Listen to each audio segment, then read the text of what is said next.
It's that tricky, super confusing line between being needed by someone and being genuinely loved.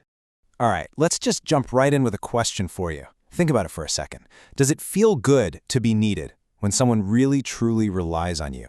Yeah, for most of us, the answer is a big yes. There's a real sense of power there, right? It makes you feel special, like you matter, like you're important. It's a really compelling feeling, no doubt about it. But here's the thing, and this is really the heart of what we're talking about today. That amazing feeling, as good as it is, it's not the same thing as love, not even close. So let's break down that difference. Just listen to this for a second. Some people don't love you. They just depend on the comfort you bring. Ooh, that's a really tough pill to swallow, but it's so important.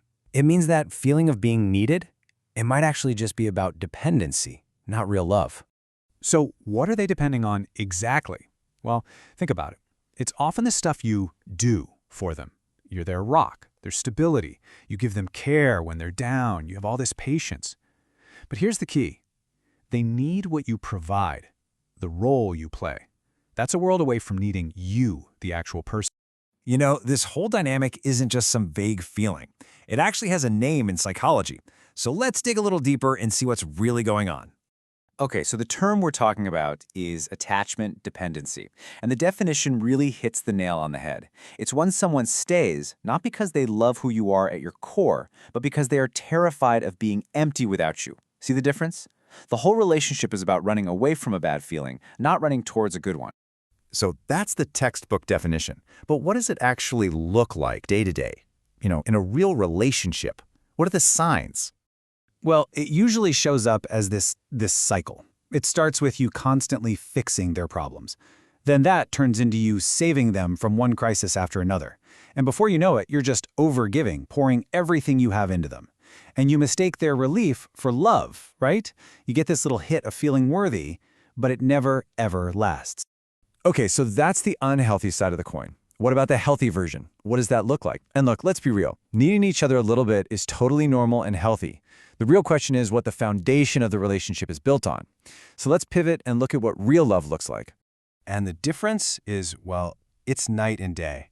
A relationship based on need, it's like someone is standing on you, and you have to carry them.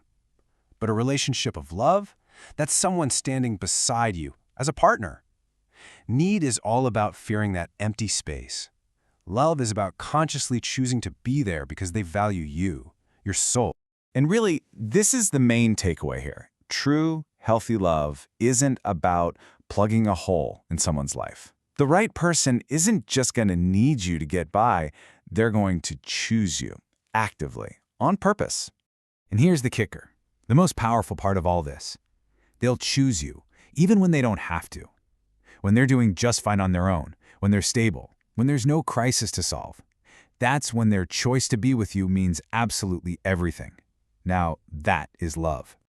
So, I want to leave you with one final question to think about, a really important one. Take a look at the big relationships in your life and be honest with yourself.